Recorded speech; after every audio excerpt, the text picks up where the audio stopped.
It's been very scary. Again, you know, at the beginning, I was very oblivious to it. I had shutters over my eyes and my ears.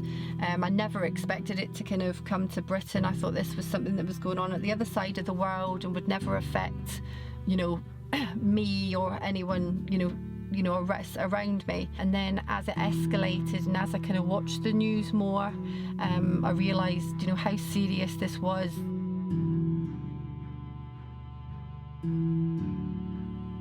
Good evening. The coronavirus is the biggest threat this country has faced for decades, and this country is not alone. All over the world, we're seeing the devastating impact of this invisible killer. We can be in no doubt that each and every one of us is directly enlisted. Each and every one of us is now obliged to join together to halt the spread of this disease, to protect our NHS, and to save many, many thousands of lives. And I know that as they have in the past, so many times, the people of this country will rise to that challenge, and we will come through it stronger than ever. We will beat the coronavirus, and we will beat it together.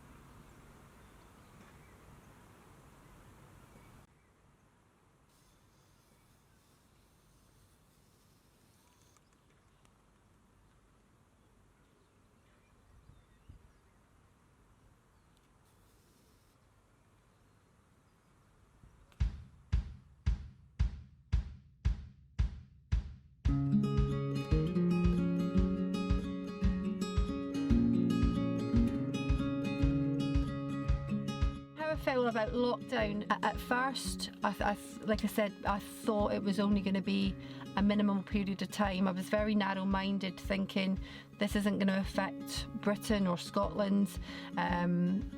It'll all be over in a couple of weeks.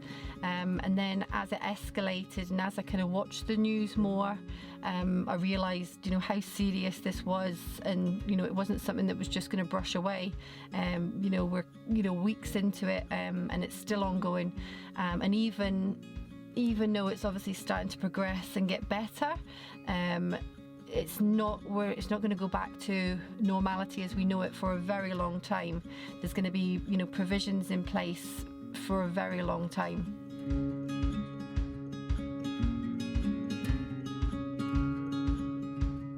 To keep the kids busy and yourselves busy, both kind of like mindfully, physically, just to keep yourself going, because you can become in a rut. So obviously schooling is a very, very big kind of focus, but keeping the kids in a bit of a structure, maybe doing kind of like the PE with Joe Wicks, doing kind of schoolwork different days, making it as fun as possible. Thankfully as well, we've had some kind of nice weather, which has meant kind of, as much as there's been restrictions on going out, you know, we're very thankful and lucky that we have had the garden, and that has been a saviour. The kids have obviously been able to go outside in the back garden, play in their pool, their trampoline, so they have been maintaining, you know, a high level of exercise as well as having fun. Again, just trying to kind of, as much as we can't go out and we can't meet with people, just trying to stay in contact with people, like, you know, friends, families. So we've been obviously kind of Skyping, WhatsApping, with regards to kind of like myself rather than the kids. Again, just trying to keep busy, doing exercise, baking, which obviously I love, but at the same time I love eating it, which is a bad thing. And I don't think the exercise is kind of weighing out the baking, but hey ho.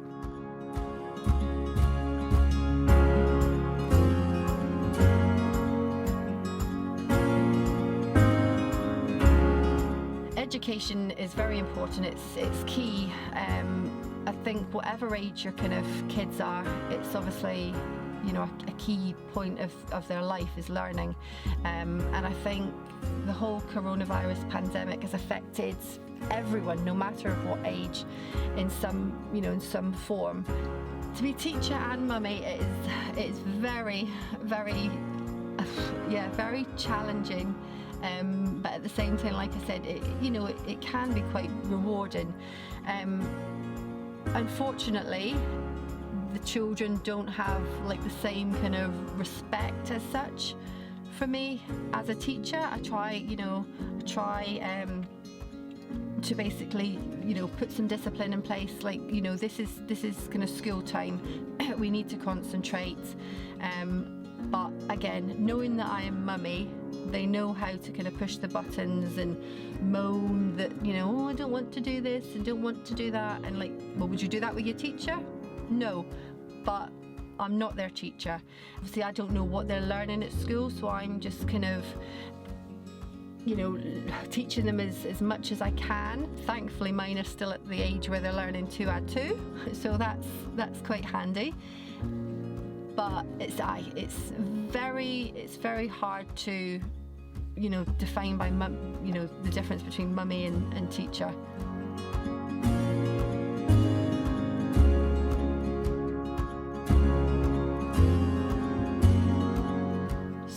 What am I looking forward to? Well, I never thought I'd say it, but I am looking forward to going back to work. Just getting into that little bit more of normality, seeing different people. As much as I love my family, it would be nice to see different faces for a change. I actually enjoy going to Tesco's just to talk to the checkout person, just someone different. But no, it's just to get back to a little bit of normality again, just to have that freedom to jump in the car and go to the park or go to the zoo or wherever, or go on holiday or up north, just to have that kind of freedom. That's what I'm looking forward to. I'm also obviously really looking forward to kind of restaurants reopening. Not so worried about the pubs because I've had a fair drink over lockdown, and I can safely say that my measures are bigger and better than obviously the pubs. But definitely miss a nice restaurant meal or a week and a day or evening out with the hubby. And I'm hoping and looking forward to when we can pass the kids back to the grandparents. So I'm looking forward to that. And obviously meeting up with kind of like some friends and just being able to have some contact and give someone a cuddle. It's just I'm a very kind of touchy-feely person, so it's hard staying away from people and not being able to be affectionate.